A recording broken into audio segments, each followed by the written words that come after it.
everyone, and welcome to This Mom Can, where I share my life as a working mom, entrepreneur, and homemaker. This channel is all about inspiring and empowering other moms to thrive whilst juggling the many hats we wear every day.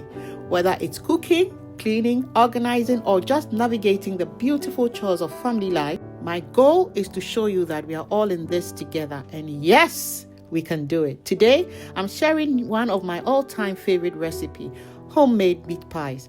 These little pockets of goodies are a family favorite and perfect for snacks, school lunches, or even as a light meal. I'll guide you through every step from preparing the filling to shaping the pies and even share tips to get that perfect golden finish. Let's dive right into it. Now, let's start by getting the filling done. A good meat pie starts with a flavorful, well-cooked filling. I began by chopping 2 whole onions. I like to dice them into small, even cubes.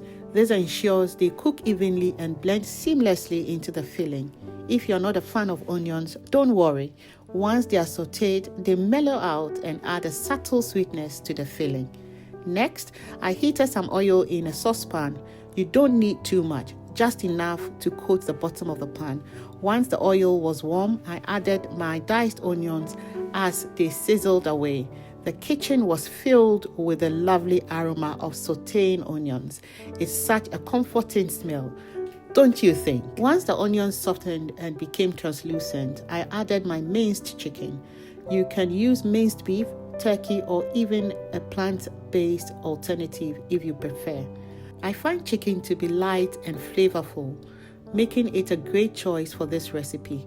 Now it's time to season. For this filling, I used garlic and rosemary, 2 staples in my kitchen. Garlic adds depth and warmth, whilst rosemary brings the slightly woody aromatic flavor.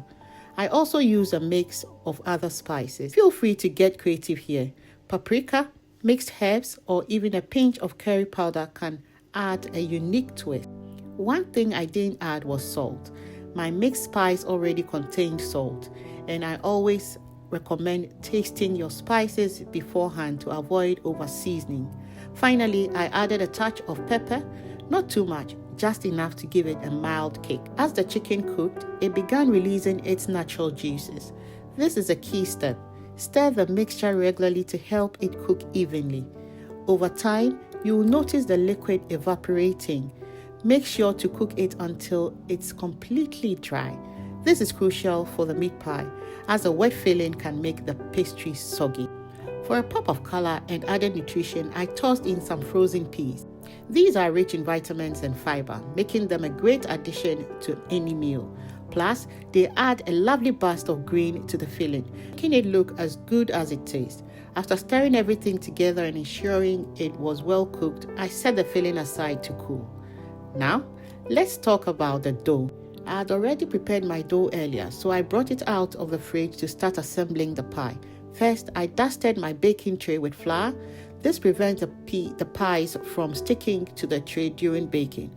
While you can use parchment paper or silicone mat, flour works just as well and gives a rustic touch. Next, I dusted my countertop with flour and divided the dough into 2 halves. This makes it easier to work with and ensure the dough stays manageable.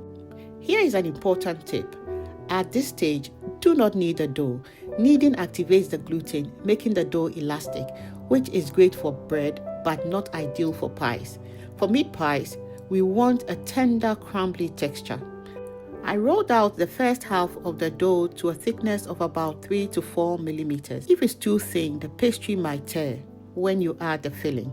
Too thick and the pie will feel doughy. This thickness strikes the perfect balance. To cut out the circles, I used the rim of a cup. It's a simple, everyday tool that works perfectly for this job. If you have a cookie cutter or a specialized pie cutter, feel free to use that. I like to make medium-sized pies, but you can adjust the size based on your preference. Once all the circles were cut out, I prepared my egg wash. I cracked an egg into a bowl, added a pinch of salt, and whisked it well. This egg wash will serve 2 purposes. It helps seal the pies and gives them a beautiful golden finish. Now comes the fun part, assembling the pies. I placed a spoonful of the cool chicken filling into each circle dough. Be careful not to overfill them, otherwise they might burst open during baking. Using my pie cutter, I folded the dough over the filling to form a semicircle, pressing the edges together to seal them. If you don't have a pie cutter, you can simply crimp the edges with a fork for a classic homemade look.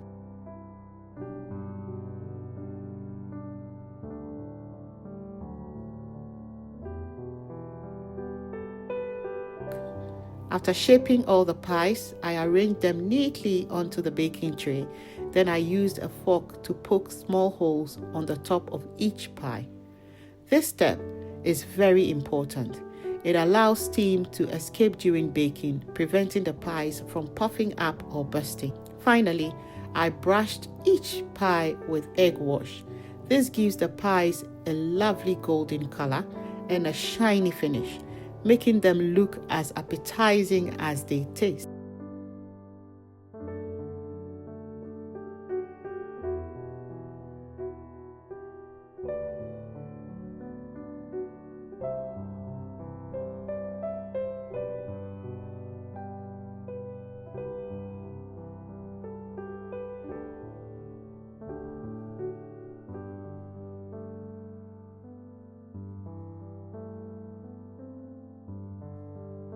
I preheated my oven to 200 degrees Celsius and placed the tray inside.